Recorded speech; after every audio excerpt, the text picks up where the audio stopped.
you planning on moving here to Green Bay, Wisconsin, but you're just not sure whether you should go to the west side or you should go to the east side?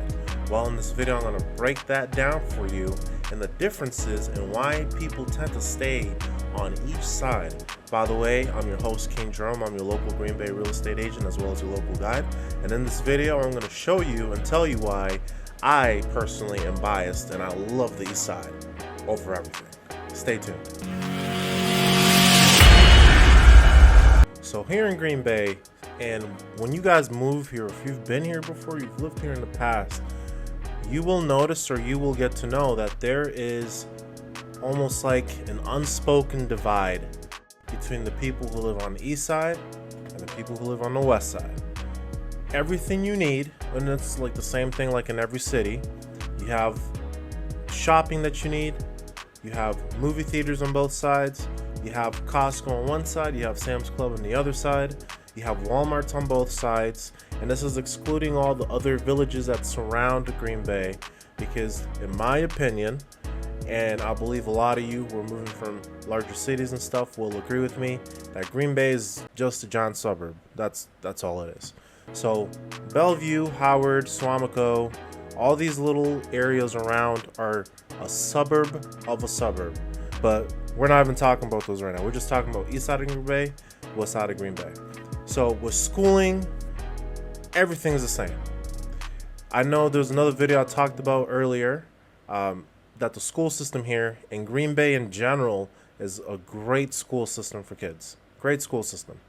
Even post high school, there's a lot of great programs. For example, we have a local community tech college, and they have a very large amount of programs that people go through, and they usually work with the local university over here, University of Wisconsin Green Bay, to transfer a lot of credits for multiple programs.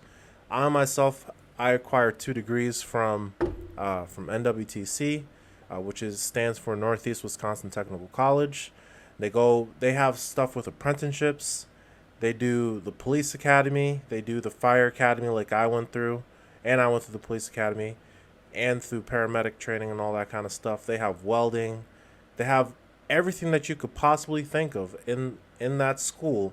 And a lot of stuff is able to transfer over to UWGB if you ever want to go for that higher education aspect. The commute and transportation. Here in Green Bay, it's primarily a driving type of city.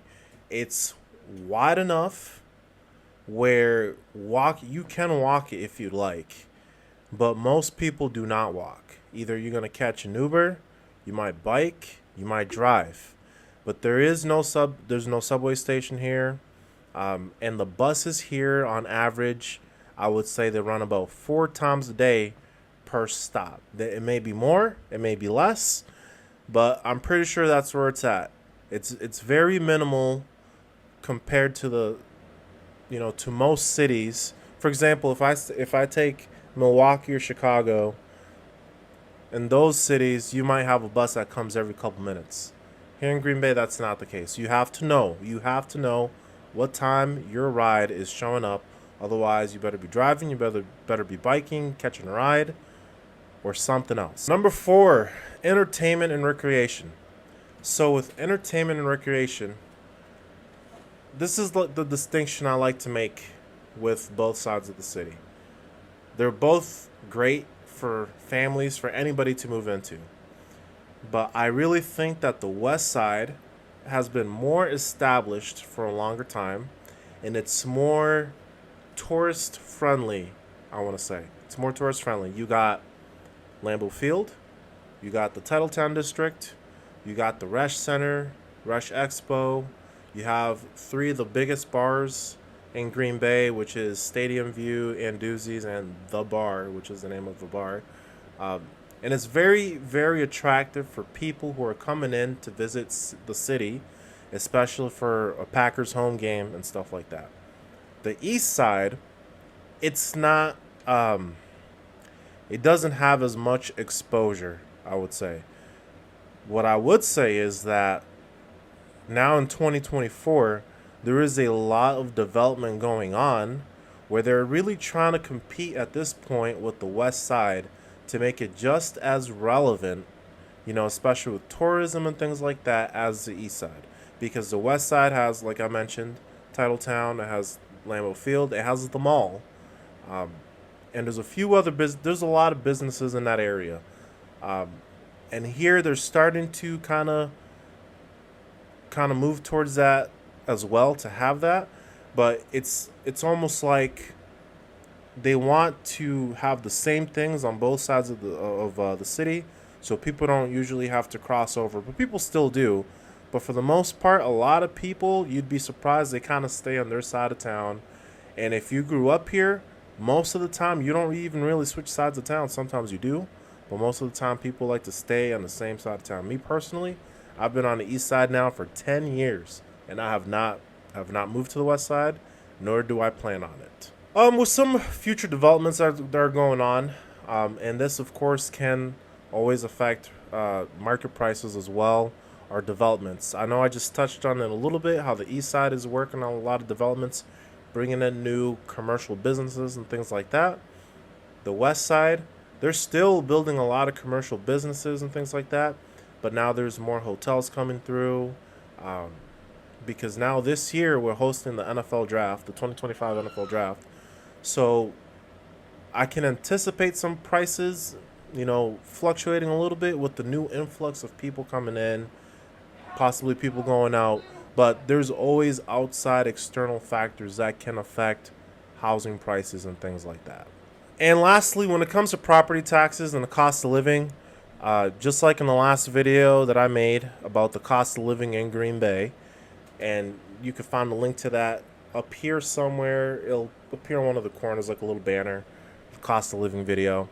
The cost of living here is very decent compared to a lot of places, despite the position, how crappy our economy is right now. Of course, some will say it's not because of the administration, but I believe it's because of the administration. Anyway, that's not what this is about right now.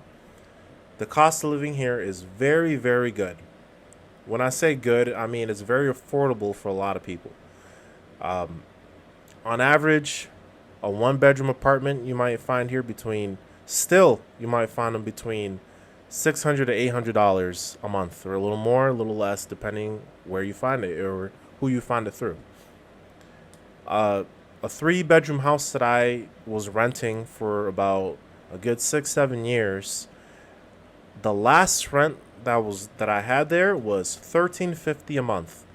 So mind you, this is a 3-bedroom house with my own driveway, my own garage, and things like that. It originally started 7 years ago, probably, or further back than that. Whenever I first moved in, there was $900, and then every year the rent increased by $100. I'm not saying this is the same thing with every landlord, but who knows? You may just find a needle in a haystack of an awesome landlord that hooks you up like that. Or otherwise, the housing prices, man, they're really not that bad as opposed to a lot of places. On average, in the entire city, you're looking at between, some houses are as low as $88,000, especially for like starter homes and things like that. And you have high-end homes, a lot of high-end homes, and it's usually on the outskirts of the Green Bay metro area. Sometimes you have some in the middle and stuff, but not usually. It's usually on the outskirts, and they can range up to $2 million. And it's not only in the areas on the east side that I showed you on some videos. They have them all over the place, and I will cover those also in future videos. So if you have any questions about real estate, about the market, or any comments or anything like that, make sure you comment below. Shoot me a text message. You can find my information in the description below. I'm telling you, it's not a bother if you text me.